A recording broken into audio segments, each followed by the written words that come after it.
दर्द करत बिचवा सैया ढोढ़ी के नीचवा। ना भाई लोग देखो तारू के लेखा कहतिया कि दर्द होखत बिचवा हमार ढोड़ी के नीचवा। एले निमन तो साफ साफ कह दे तू कि हमार बुढ़िया दुखाता है राजा जी। ना भौजी आखिर सब केहू जानता ना कि ढोड़ी के नीचवा का होखेला। ए भौजी तुहे बताओ कि ढोड़ी के नीचवा का होखेला। बुढ़िया हाँ हाँ उहे बुढ़िया, लेकिन ई कहते नहीं के इधर तोप झाप के कहतिया का कि हमार ढोड़ी के नीचवा दुखाता। तो साफ साफ काहे नहीं क्यों कह दे तू कि हमार बुढ़िया दुखाता। मोली न जोर से दिल नौरतन का कहतिया कि मोली न जोर से तेल नवरतन। आ जैसे ही एको बूंद नवरतन तेल पड़ गइल तो समझ ल फटलका जगह पर वैसे ही नवरतन तेल अगर सर में लगावल जाला तो तनी मनी परपराला। अगर फाटल जगह पर माने हई सामान में नवरतन तेल धो दिया जाए तो मालूम बा पीली लखीमपुर पुराते भागबू जे चरचराई से तुहे जनबू हे भौजी। नवरतन तेल धरवैया नहीं कराबो इंचू। हटे कौन बीमारी नहीं हमरा बुझाला। तोहरा बीमारी के पता नहीं खे तो हमरा से प्रॉब्लम बताओ ना। हम बताओ था कि तोहरा कौन बीमारी धइले बा। बताओ आखिर प्रॉब्लम कथी कथी होखेला। खाली उहे बगरम सारा दहिया बपाला। अच्छा तो हम समझ गईली का कहतारू कि खाली उहे जगहिया गरम रहेला बाकी पूरा सौंसे देह पाला हो जाला। तो एकर मतलब भौजी तोहरा ऑस्ट्रेलिया के बीमारी धइले बा आ ना तो सर्व बवासीर धइले बा। पिया पाउडर लगा के प्यार करेला। पियावा पाउडर लगा के प्यार करेला। ता भाई लोग तोहनी से हम एगो बात बता दी कि हमारी जब छोटी छोटी लड़का रही तो ओ बेर हमने एगो कहावत सुनले रहली। कौनो आदमी कुछ बोले तो कहल जाए भौजी कि थूक लगा के ठेल देम और नून लगा के मुन देम और तेल लगा के पेल देम। लेकिन ई कथी कहतिया कि पियावा हमार पाउडर लगा के प्यार करेला।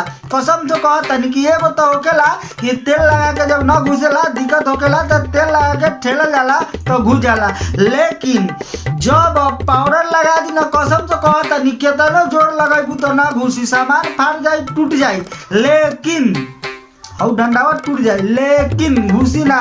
काहे कि वहीं पर जाम हो जाए। जैसे ही पाउडर लगाई बस साला हथियारे जाम हो जाए, नोजल जाम हो जाए तारा बहन चो।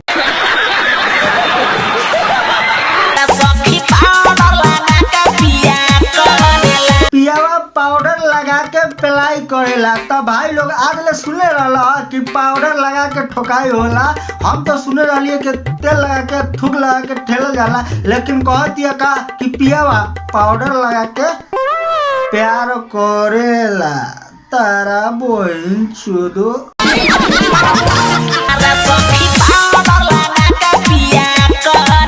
ना भाई लोग कसम से कहतनी अगर एकनी के ना रोकल जाए ना तो भियान होके ई कह दी कि हमर सैया जी आटा धोके अंटका देले बा। मुझे लगी हम तरसे से अलहंगा के भीतर भुला जाले।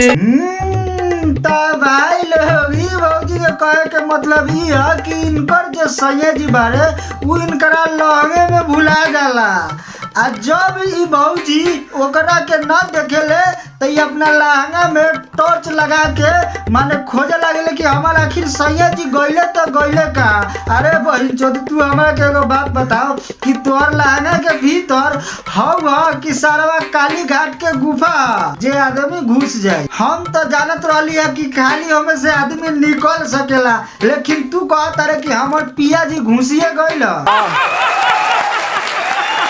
तुमसे तो नीमन मौगा मरत कम से कम सुघराई तनु। खा कहतिया कि ओकरा ले निमन तो हमर मौगा मरद रहत कि कम से कम सोहरावत ता। माने ई मर्दा उसरा मौगो नहीं खे कि एकरा के सोहरा के जोश जगह। तो अगर मान लेती कि तोर मौगा मरद रहत आ तोरा के सोहरा देवत आ सोहरावला के बाद जब तोरा में हिट जागत ओकरा बाद तू का कर तू तब तो तू कमले फाड़ दे तू आ बैगन के जरूरत पड़े। मतलब हम इमेजिन करत तानी। आज के वीडियो यहीं पर खत्म करतानी। आई होप कि वीडियो आप लोग के पसंद आ गए। अगर वीडियो तइको पसंद आयल हो तो वीडियो के लाइक करिए, हमारे चैनलवा के सब्सक्राइब कर लिए यार, ताकि कोनो वीडियो डालम तो आप तक पहुँची सबसे पहले।